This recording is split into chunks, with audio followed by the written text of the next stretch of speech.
नहीं सुना सकते हो। मैं सच्ची कहानियाँ सुनाना पसंद करता हूँ, झूठ बोलने से बचता हूँ। मैं आपको 3-4 छोटी छोटी कहानियाँ सुना रहा हूँ। ये सारी कहानियाँ सच्ची हैं, 1-1% सच्ची हैं, पर मैं किसी का नाम नहीं लूँगा। जिनकी कहानी है उनका नाम नहीं लूँगा, उनकी प्राइवेसी का मामला है। पर हाँ, सच्ची कहानियाँ हैं। अच्छी बात है कि इन कहानियों के किरदार हम लोग नहीं बने, ईश्वर करे हम कभी ना बने, लेकिन कहानियाँ सच्ची हैं। जब मैं दिल्ली आया था 1990 में, मैं हरियाणा के एक शहर से, भिवानी से दिल्ली आया था पढ़ने के लिए। मेरे ड्रीम कॉलेज में हंसराज भी एक था, पर मेरा संयुक्त से मेरा एडमिशन जाकिर हुसैन में हुआ। मेरे अंक ठीक थे, यहाँ हो सकता था, पर मैं तो नई दिल्ली स्टेशन पे उतरा, बाहर निकला, पता लगा वहीं एक कॉलेज है, वहीं एडमिशन ले लिया मैंने। तो लोगों ने कहा कि यार कैंपस बड़ा अच्छा होता है। मैंने, अरे क्या फ़र्क पड़ता है, कॉलेज कॉलेज होता है, छड्डो, यही छड्डो में सिखाने आया हूँ आप लोगों को। ठीक है, स्टेशन से निकले वहीं कॉलेज है, मैंने घर जाना होगा तो आराम से कॉलेज से निकल जाएंगे, क्या रखा है कैंपस में।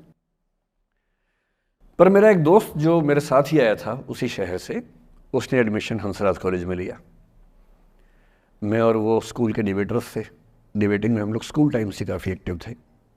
डीयू में आए तो यहाँ भी एक्टिव रहे।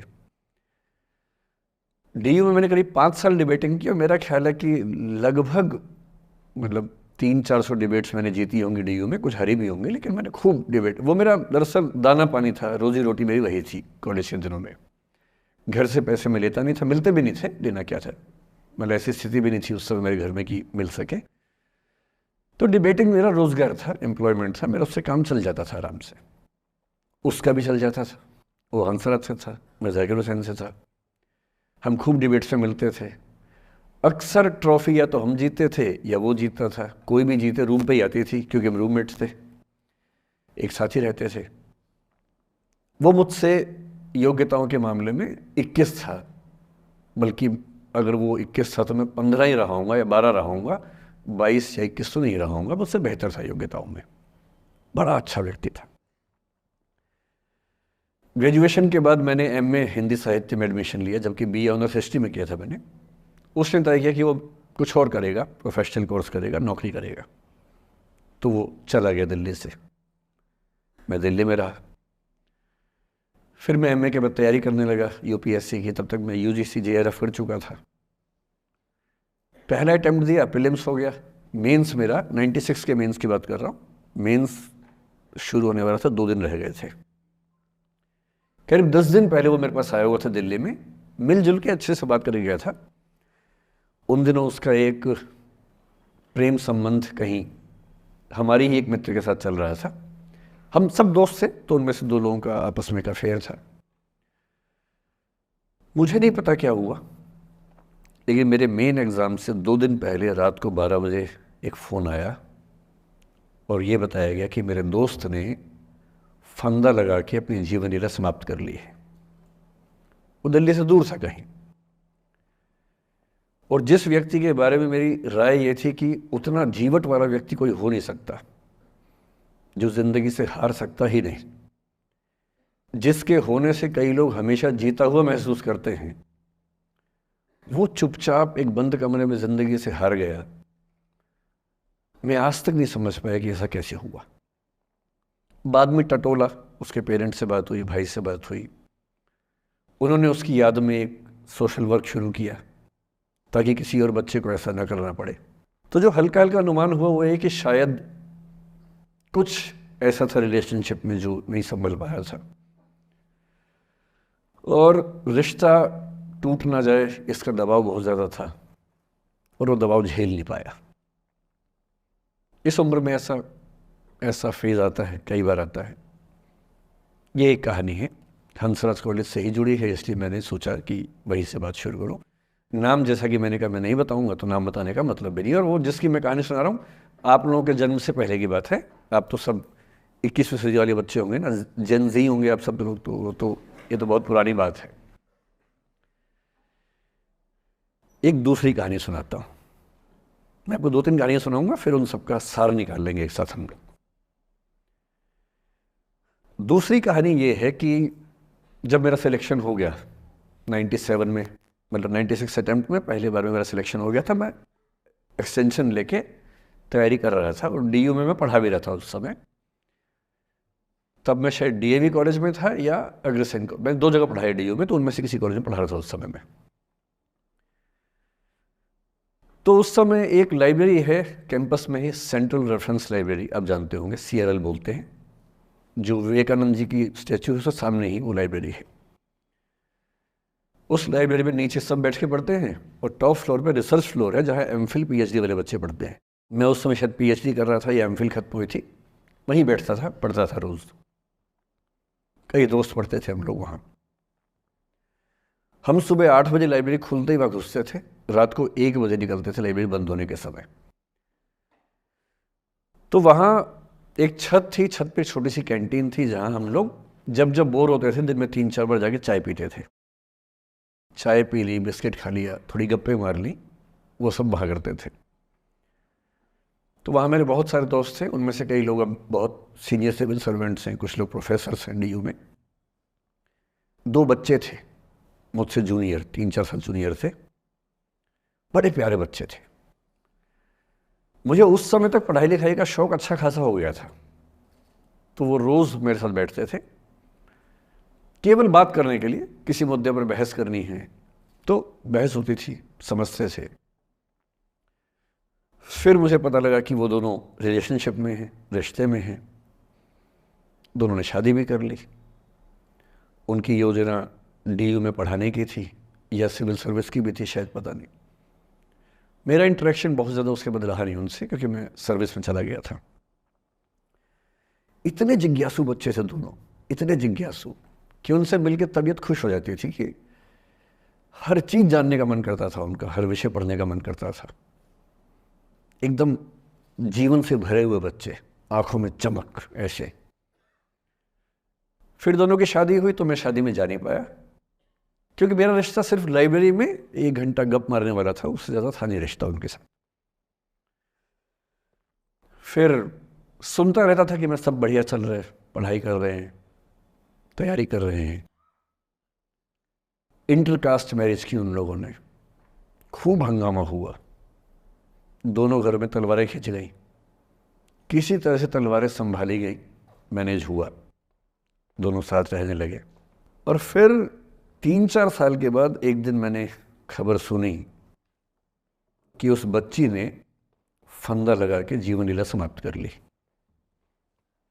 ये बात भी दिल्ली विश्वविद्यालय की, ये उस दौर के सब लोग इस कहानी को जानते हैं। मेरे ख्याल से ये दोनों कहानी आपके प्रिंसिपल मैडम जानती होंगी, नहीं ध्यान कर पाएंगे तो मैं उनको जैसे नाम बोलूँगा अकेले में वो तुरंत समझ जाएंगे मैं किसकी बात कर रहा हूँ। मैं आज तक नहीं समझ पाया कि ऐसा क्या हुआ होगा। तो बाद में अनुमान जो हुआ वो ये, इंटरकास्ट मैरिज, परिवार का दबाव, समाज का दबाव, आपस के दबाव, टॉक्सिक रिलेशनशिप, अंत में उस दबाव को न झेल पाना और जीवन समाप्त कर देना, ये हुआ। ये 2 घटनाएं हैं। एक तीसरी घटना ये है कि दिल्ली में आज से 25 साल पहले एक घटना घटी। आप लोग तब बस पैदा हुए होंगे, घुटनों में चल रहे होंगे, या उससे 5-7 साल पहले की बात रही होगी। ये घटना दिल्ली के सब सीनियर लोग जानते हैं, जिनकी उम्र 35-40 साल है वो सब जानते हैं इस घटना को। मोबाइल फ़ोन में वीडियो नया नया आया था उस समय। अब तो आपके हर फ़ोन में वीडियो है, अब तो सामने भी है, ताकि आप वैसा वाला मुंह बना के सेल्फी खिंचवा सके। पाउट बोलते हैं ना, मैं उसको देसी भाषा में सूअर जैसा मुंह बोलता हूँ, और वैसा ही बनता भी है, क्यूट क्यूट सा सूअर जैसा मुंह बना के लोग सेल्फी खिंचवाते हैं, उसको बोलते हैं पाउट। तब तो कैमरा फ़ोन में पहली बार आया था, तब लोग अभ्यस्त नहीं थे। अब जैसे आप लोग कितने अभ्यस्त होंगे, हम भी होने लग गए अब हम किसी से बात करते हैं तो हम ये एज्यूम करके चलते हैं कि उसने फ़ोन में कुछ ना कुछ ऑन कर रखा होगा, या तो आवाज़ रिकॉर्ड करेगा या वीडियो बनाएगा। तुम कितने केयरफुल होकर बोलते हैं, कितने कॉन्शियस रहते हैं। और सर्विलांस सोसाइटी की सबसे बुरी बात यह है कि हम हमेशा चौकन्ने रहते हैं, हम सहज हो ही नहीं पाते। सहज रूप से 2 लोग बात कर लें, हो ही नहीं पाता। तो मैं तो अपने ऑफिस में कई बार ऐसा करता हूँ, जब हम 3-4 लोग बैठते हैं इनफॉर्मल बातचीत के लिए, हम सब अपना अपना फ़ोन कमरे के बाहर छोड़ के आ जाते हैं, फिर 2 घंटे बात करते हैं। इस भय से मुक्त होके कि कहीं कोई रिकॉर्ड तो नहीं कर रहा। ये हालत है आज की। उस ज़माने में तो फ़ोन थे। मोबाइल फ़ोन आया था भारत में लगभग 1995 के आसपास पहली बार। बड़ा महंगा था, 16 रुपये प्रति मिनट इनकमिंग, 16 रुपये प्रति मिनट आउटगोइंग, ये रेट से उस समय। और फ़ोन वो थे जिनसे आप कील भी ठोक सकते हैं, वैसे वाले फ़ोन थे, बटन वाले फ़ोन थे। नोकिया एक कंपनी थी, उसके फ़ोन हुआ करते थे। उसके 4-5 साल के बाद क्या हुआ, पहली बार किसी कंपनी ने फ़ोन में कैमरा लगा दिया। ये बात उस समय के लोग नहीं समझते थे। जब भी नई तकनीक आती है उसको समझने में टाइम लगता है। जो पहले समझते हैं फ़ायदा उठा लेते हैं, जो थोड़ा लेट समझते हैं वो उसका नुकसान उठाते हैं। उस समय दिल्ली के एक प्रसिद्ध स्कूल में 11वीं-12वीं क्लास के 2 बच्चों में आपस में कोई रिलेशनशिप रही होगी। वो दोनों किसी ऐसी सिचुएशन में थे जो सिचुएशन बहुत ही प्राइवेट किस्म की थी, बहुत निजी किस्म की थी, जिसको पब्लिक नहीं कर सकते। कुछ फिजिकल रिलेशनशिप जैसा मामला था। उस दुष्ट लड़के ने लड़कों के इतिहास को कलंकित, लड़कों का इतिहास वैसे भी कलंकित ज़्यादा है, उसे और कलंकित करते हुए उस पूरे सिचुएशन का वीडियो बना लिया।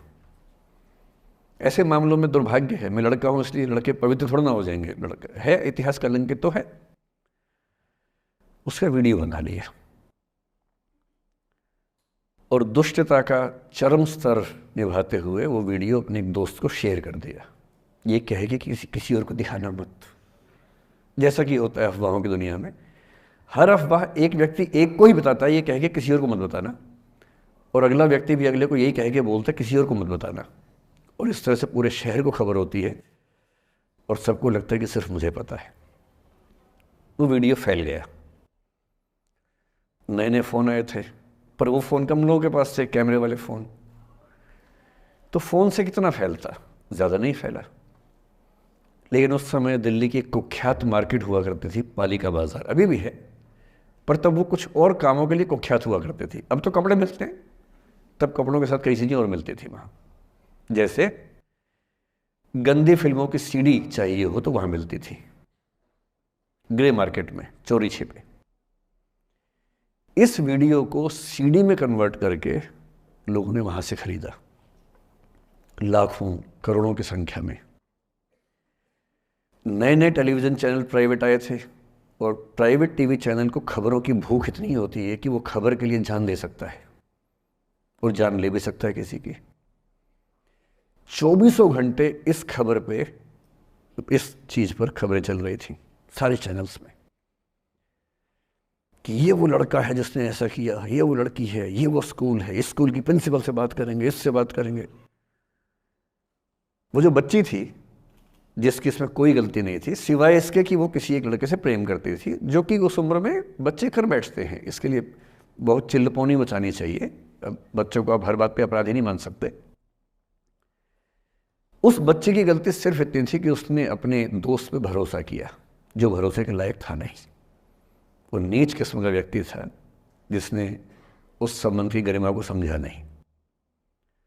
उस बच्ची के घर के बाहर 24 घंटे न्यूज़ चैनल से कैमरे खड़े रहे। घर से कोई भी निकले 50 कैमरे पीछे, आप बताइए आपकी बेटी कैसी है, आप बताइए आपकी बहन कैसी है। अंत में उस पिता ने अपनी बच्ची को इस देश से बाहर भेज दिया।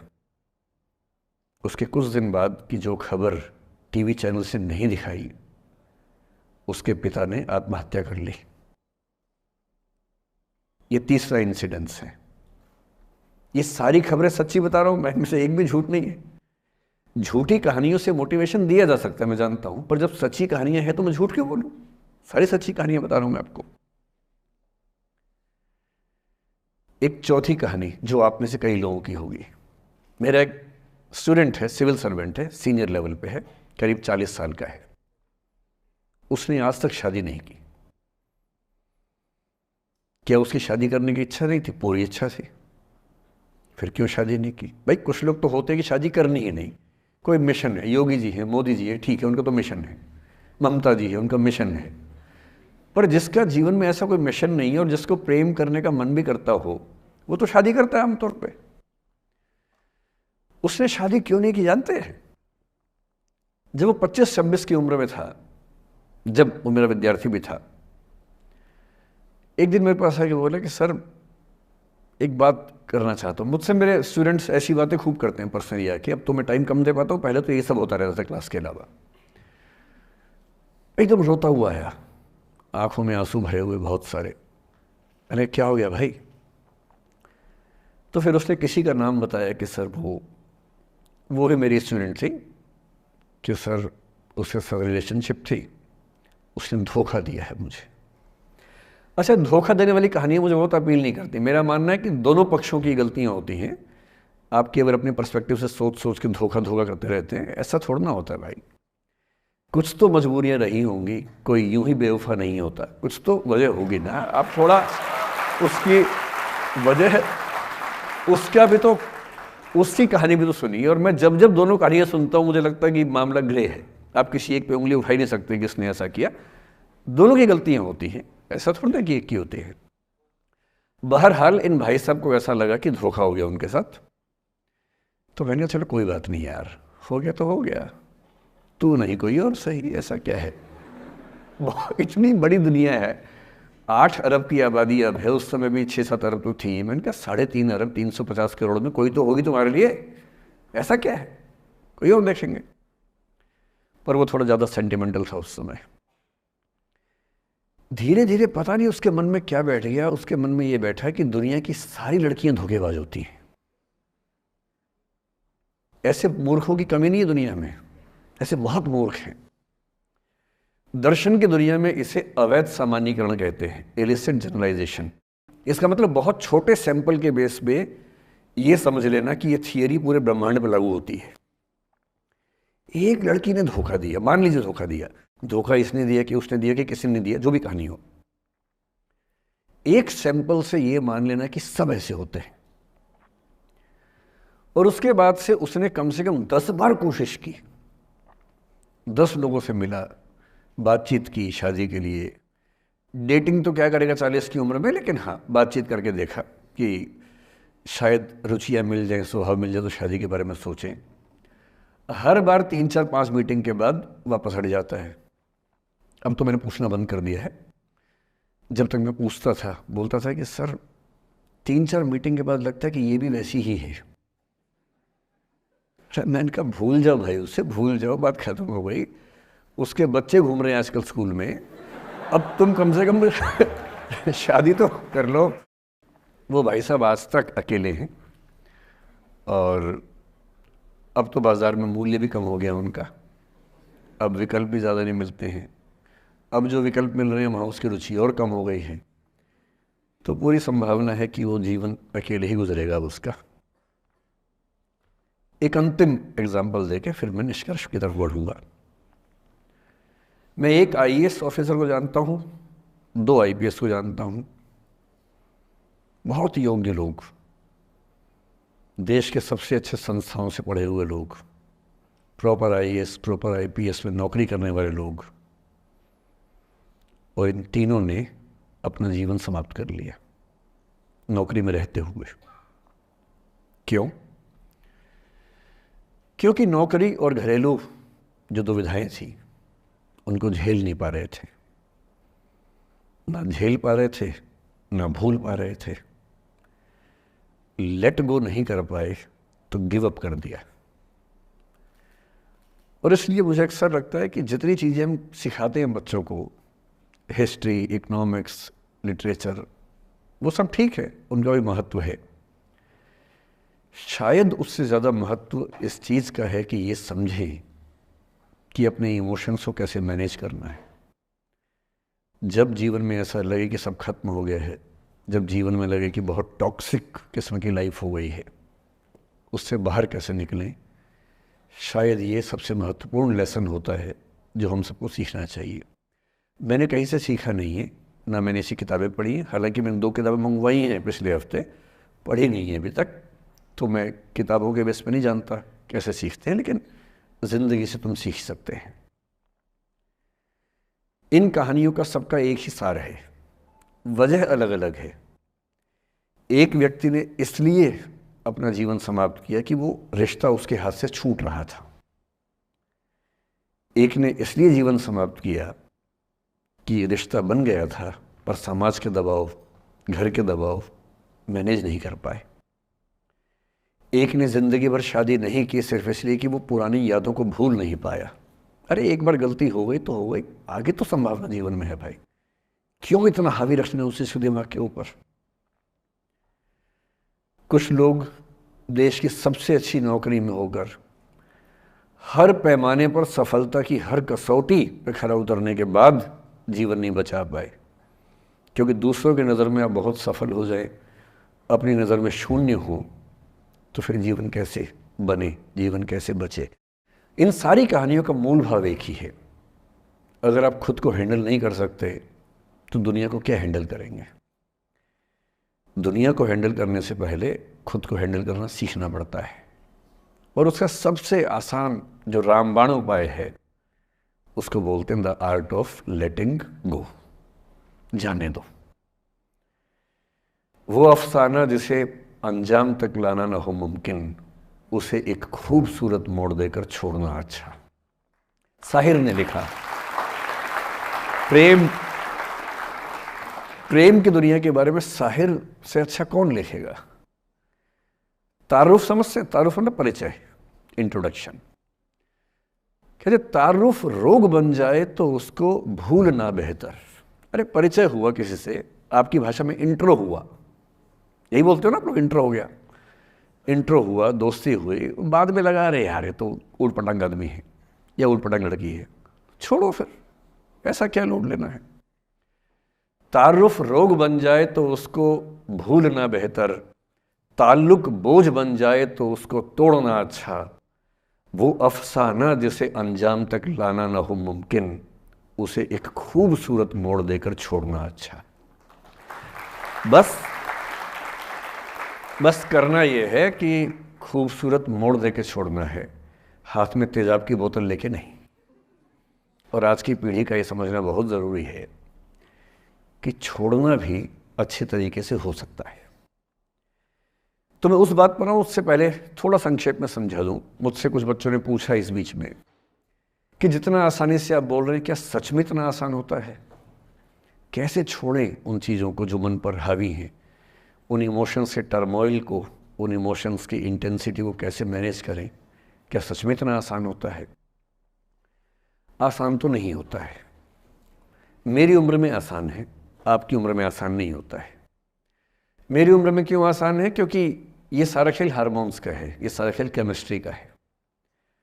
हम सब दरअसल बहुत सारे केमिकल्स, जिनमें से कुछ का नाम हार्मोन्स हैं, उन केमिकल्स और हार्मोन्स के बहुत सारे इंटरेक्शंस के रिजल्ट हैं। इसलिए जब कोई बच्चा जैसे छोटे बच्चे हमेशा उछलते रहते हैं, पेरेंट्स थके रहते हैं, ये इन सभी केमिस्ट्री का परिणाम है, शौक का मामला नहीं है। आपकी उम्र जो होती है किशोरावस्था और युवावस्था की शुरुआती उम्र, मैं मान के चल रहा हूँ कि आप सब लोग 17 से 22-23 के बीच के लोग हैं, बच्चे हैं। कुछ तो अभी शादी भी नहीं कर सकते होंगे, वो वाले होंगे ना, लड़के तो नहीं कर सकते होंगे भी, 21 के कहाँ हुए होंगे, तो वो वाली उम्र आप लोगों की है। इस उम्र में इमोशंस का टर्मोइल, इस उम्र में इमोशंस का बिखराव इतना ज़्यादा होता है कि संभालना बड़ा मुश्किल होता है। जैसे जैसे आप मैच्योर होंगे, बड़े होंगे, बूढ़े होंगे, बूढ़े और मैच्योर काफ़ी हद तक समानार्थक शब्द होते हैं। बूढ़ा आदमी आमतौर पर मैच्योर हो ही जाता है, और जो मैच्योर हो जाता है उसको लोग बुढ़ा ही बोलते हैं, चाहे वो दोस्त हो आपका। तो मैच्योर होने के बाद मैच्योरिटी के कई लक्षण हैं, 10-20 लक्षण। उनमें से एक ये है कि आपके इमोशंस में इंटेंसिटी उतनी नहीं रह जाती जितनी बचपन में होती है। मसलन कोई आपका दोस्त आपसे कुछ खराब कह दे, आप 3-4 घंटे बेचैन रहेंगे, बार बार मैसेज टाइप करेंगे, फिर डिलीट करेंगे, फिर टाइप डिलीट, वो भी टाइप डिलीट चल रहा है। एक दिन हो गया बात हुए, ना वो पढ़ पा रहे हैं ना आप पढ़ पा रहे हैं, बेचैनी चरम पे है। अब इतना ही मामला है, नाक का सवाल है कि पहले कौन झुकेगा।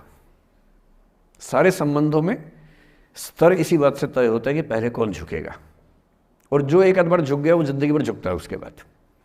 इससे लोग शुरू में बहुत केयरफुल होते हैं कि झुकना नहीं है। 3-4 ज्ञानी पीछे बैठे ही होते हैं कि नहीं झुकना नहीं है, वो झुकेगा, वो झुकेगी, तू क्यों झुकेगा। इन ज्ञानियों से बचना बहुत ज़रूरी है, ज़िंदगी जहर बना देंगे आपकी। अब दोनों ईगो फाइट कर रहे हैं कि पंजा किसका गिरेगा, इस पर फाइट चल रही है। 2 दिन हो गए, 3 दिन हो गए, उसके बाद एक आध आदमी पिघल जाता है, उसको लगता है भाड़ में जाए यार, बात ही नहीं हो पा रही, तुम ईगो ईगो कर रहे हो। फिर वो फ़ोन मिलाता है, ये भी फ़ोन की इंतज़ार में 3 दिन से सो भी नहीं रहा बेचारा, हीरो बेशक बन ले पर बेचैन तो भाई। खटाक से फ़ोन उठता है, अब दोनों कान में फ़ोन लगा के रखिए, कोई नहीं बोल रहा, चुप। क्या बातचीत चल रही है सोचिए, एक भी शब्द नहीं, एकदम चुप। थोड़ी देर के बाद कंफर्म करने के लिए कि है भी या नहीं, एक बोलता है हेलो, वहाँ से आवाज़ आती है कोई एक मैं थोड़ा ऐसी जोकर टाइप की बात करता हूँ, मुझे मोटिवेशनल स्पीकर ना समझे आप लोग, मैं ऐसी हंसी मजाक ही करना आता है मुझे, वही मैं करता हूँ। लेकिन इससे आप ये ना सोचिए कि मुझे पढ़ाना नहीं आता, मैं पढ़ा भी लेता हूँ इसके लिए मुझे वो भी आता है, लेकिन अभी क्योंकि आप बच्चे छोटे हैं तो मैं आपके साथ वैसी बात ही कर रहा हूँ। अब ये सब चल रहा है। अब इसमें अगर कोई एक व्यक्ति झुक गया, बात आगे हो गई तो हो गई, वरना कई रिश्ते ऐसे भी होते हैं जो इसी बिंदु पे खत्म हो जाते हैं कि तेरा भाई नहीं झुकेगा, भाभी झुकेगी, और उधर जीजू झुकेंगे, दीदी नहीं झुकेगी, जीजू झुकेंगे, दीदी क्यों झुकेगी, और ना जीजू झुक रहे ना भाभी झुक रही और उस चक्कर में जो अभी बेचारा रिश्ता बना भी नहीं था, वही वो ज़मींदोज़ हो गया, वही वो ख़त्म हो गया। पर ठीक है, हो गया तो हो गया, भाड़ में जाए, ऐसा क्या है, डर किस बात का है इसमें। लेकिन मैं फिर भी आपसे कहूँगा, मेरी उम्र में क्या होता है, जैसे मुझे कोई फ़ोन करे कि मैं आपसे बहुत नाराज़ हूँ, तो मैं कहता हूँ अच्छा ठीक है, कल बात करेंगे।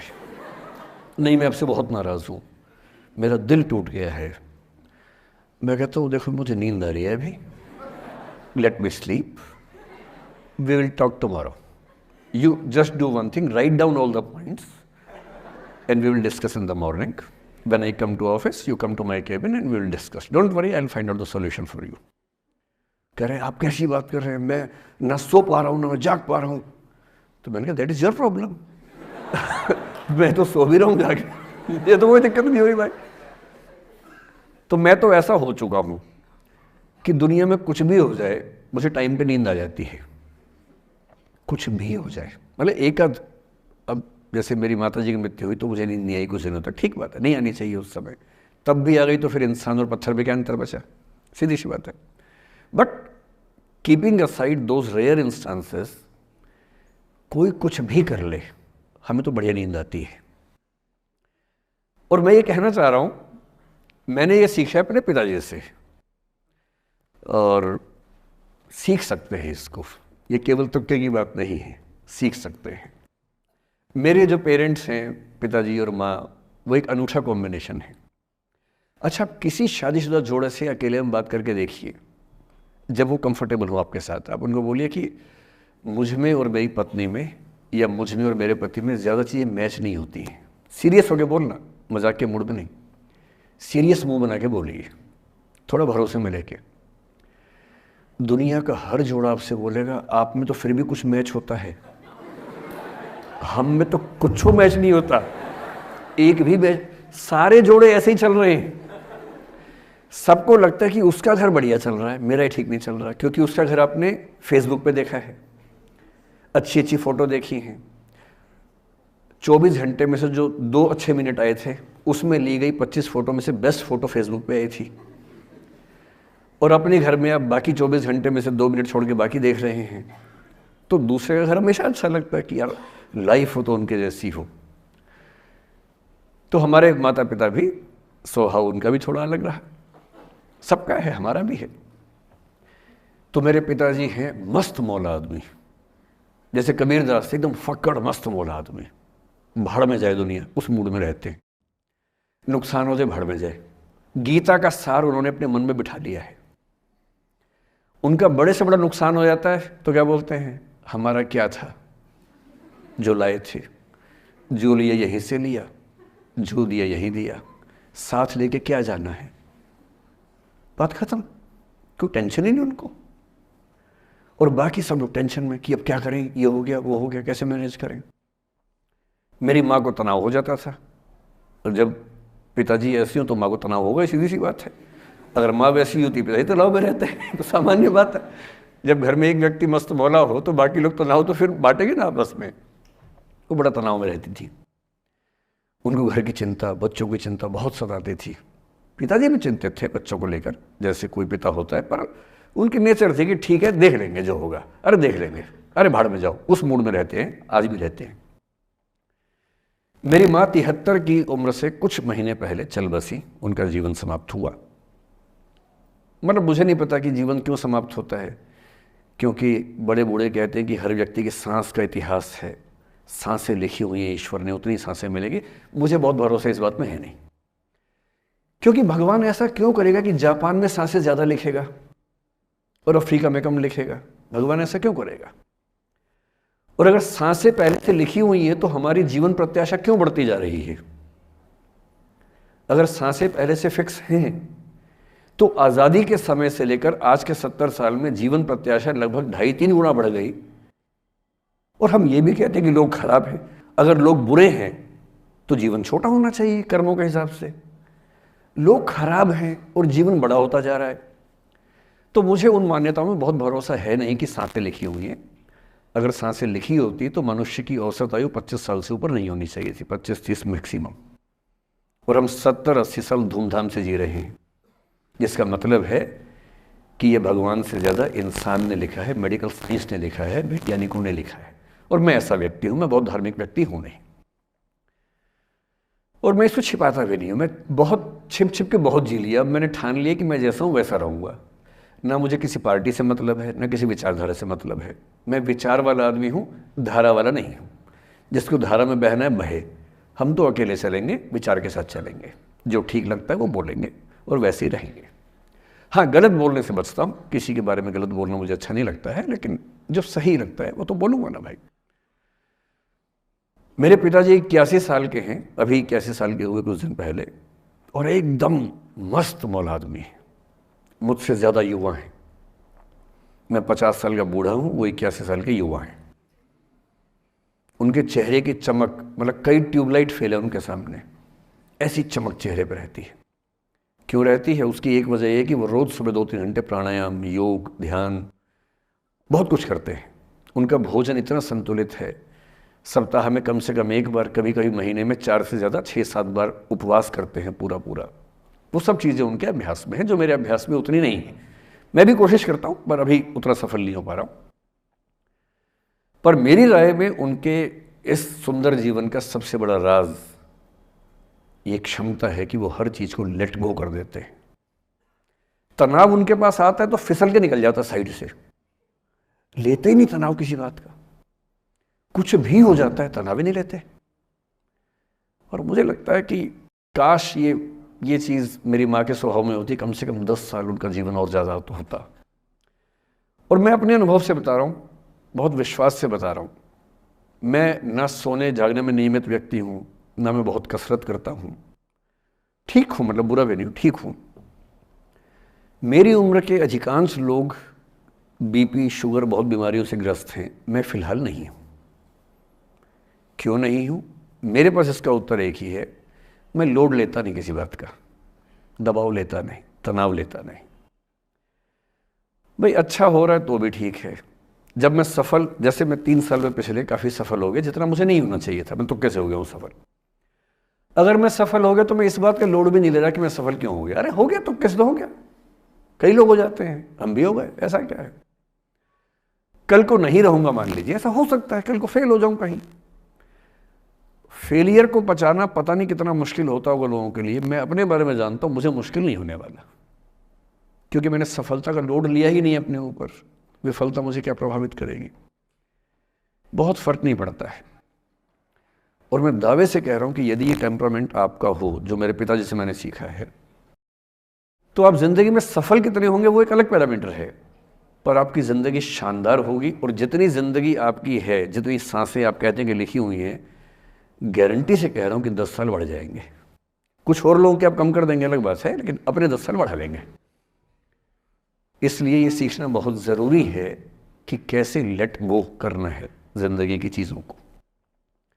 3-4 प्रसंग होते हैं। एक होता है कि आप किसी को बहुत चाहते हैं पर वो आपको नहीं चाहता। आपकी उम्र में ये सब तो खेल होता है, और क्या खेल होता है। मेरे घर में 2 बच्चे हैं 17 साल के, तो मैं उनको देख के समझता रहता हूँ। वो मुझसे छुप छुप के किसी से बात करते हैं और मैं छुप छुप के सुन लेता हूँ। तो उन्हें नहीं पता, मुझे तो नाम भी पता है किससे बात करते हैं, एक आध का तो एड्रेस भी पता है मुझे। और मैं तो बच्चों को बोलता हूँ कभी जाना वाना हो तो मैं ले चलूँगा, चिंता मत करना, बोल देना कि ड्राइवर साथ में आया है, टेंशन मत लेना। तो मेरे तो बच्चे मेरे दोस्त हैं, मैं तो बड़ा दोस्ती के भाव में रहता हूँ। मेरा एक ही बेंचमार्क है कि वो जिस उम्र में जैसे हैं मैं कैसा था और वो मुझसे अच्छे चल रहे हैं, उससे ज़्यादा उम्मीद मुझे करने में नहीं चाहिए। मैंने जो कुकृत्य 8वीं क्लास में किए थे उन्होंने 11वीं क्लास में किए तो बहुत है। मैं ये क्यों मान के चलूं कि वो देवी देवता पैदा होंगे? मेरे ही तो बच्चे हैं भाई। जीन तो मेरे ही है, तो कैसे देवी देवता हो जाएंगे? तो ज़्यादा उम्मीदें क्यों पालनी है बच्चों से भी? मैं क्यों चाहूँ कि मेरा बच्चा आईएएस जॉब करे? क्यों करे? वो आईएएस भी क्यों करे?